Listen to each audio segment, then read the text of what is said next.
Hello. I'm going to make a video that's a little bit different than what I usually do. There's a lot of people online that have been, maybe not a lot, but some. How about that? There's some people online that are making videos. You know, this is like the third or fourth time I've started this. I'm not even going to edit this. Okay, so made videos with book recommendations. Now, I understand that the economy sucks. I myself am laid off from the car industry. I'm one of those folks, and desperate need of medical insurance, and of course Obamacare's not giving me that, so I'm kind of screwed, but that's aside the point. So not a lot of people can just run out and buy books, but right now. But these, at the very least, this will show what some of my sources are, and yeah. So anyway, just again, yeah. I'm having a bad day. Anyway, Reasonable Faith by William Lane Craig. This is an awesome book. This has a section on, give me a minute. Alright, so Reasonable Faith, yes. It has an awesome section on the self-understanding of Jesus. It also goes through the resurrection evidence and explanatory scope, what that is, and how you can use that to eliminate the natural hypothesis for the resurrection, which leads to the best explanation, and that is that Jesus rose from the dead. And it actually has the bulk of the book is actually natural theology, where it goes through like the Kalam cosmological argument, the moral argument, fine-tuning argument, and that kind of stuff. And it has some historical background on that kind of stuff. So it's a really cool book. It has a section too on the problem of miracles and historical information and stuff like that. However, this is a scholarly level book, so it could be a little bit of a tough read. It wasn't too bad, actually, I think, but if it's too much of a tough read or whatever, it's meant for colleges and seminary schools, I guess. William Lane Craig took the same information and he made a popular level book which just came out called On Guard. And this is awesome. For me, it was a refresher course, but I just got through reading it like 2 weeks ago. So this goes through the same stuff and on a popular level. So this is meant for your average Joe Christian. And in fact, if I had the money, I would buy hundreds of these, and I'd just go around to churches and hand them out to Christians. Anybody who's interested. But I don't have the money, obviously. I'm laid off. The government ain't giving me that much. So anyway, yeah. So I highly recommend those. Okay, so also some really good books that cover different various subjects because they have a bunch of essays written by different various authors. However, they're all edited by William Lane Craig. Yes, I am a William Lane Craig whore. I admit it. Anyway, this one actually just won an award, I think, on Christian Today or something like that. I suppose that's what William Lane Craig's website says. This one has a lot of essays that are geared towards what the new atheists, their claims are. And so that's what most of the essays are about, like God and physics, God and evolution, God, evil, and morality, is religion evil, are Old Testament laws evil, how could God create hell, and that kind of stuff.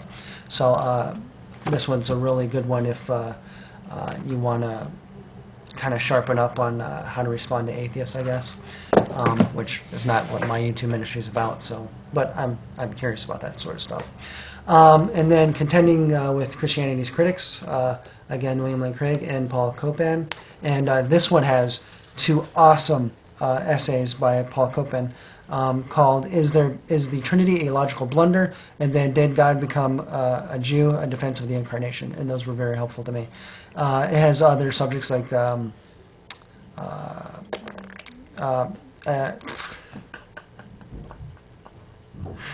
getting what's good my way.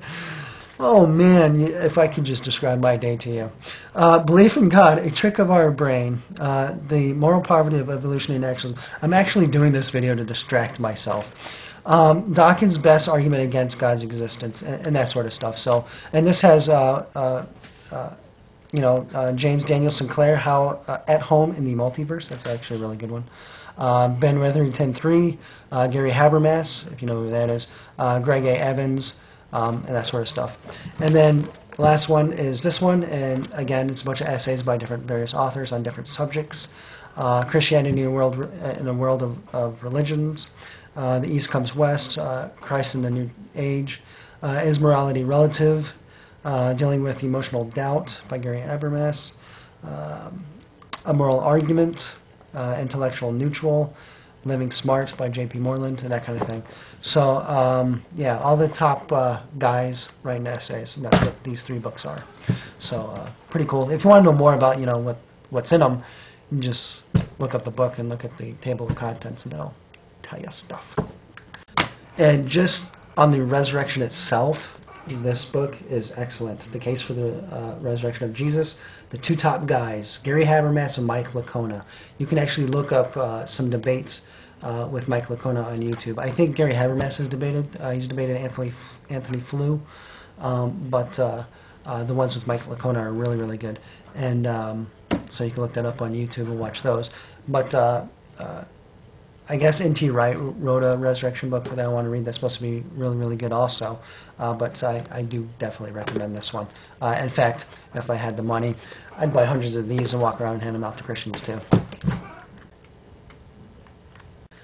Okay, so one of the main subjects that I'm very interested about, and I've been interested in since I've been a Christian, is the Trinity. And the current book I'm reading on it right now is called The Holy Trinity by Robert Litham. And it's a pretty thick book. This whole section here, actually the beginning section, explains how you can know Jesus and the Holy Spirit are God in the Bible. In fact, I'm going to draw from that. I think some videos are going to pop out of that. And then a good portion of the book, however, is has to do with the history of the Trinity and the historical views and what people have written about them. So it goes through, each chapter goes through a different section in history and what people wrote about it. And then the last section, which I think I'm going to skip ahead though, and read that, has to do with the Trinity today and the views of it today and any problems that arise from it and whatnot. So I'm very curious in that section, so I think I'm going to skip ahead. And then the last book I'm going to show is the subject that I'm very interested in right now, and it's still new to me, and that would be Molinism. And there's Calvinism, there's Arminianism, and then there's the third option that a lot of people don't seem to know about, called Molinism. So this book is called Salvation and Sovereignty: A Molinist Approach by Kenneth Keithley. And so far it's very, very good. It's another one that I'm currently reading. And the reason why I haven't got through it yet actually is because I bought William Lane Craig's On Guard, and I had to read it. So I kind of ditched this one for a bit.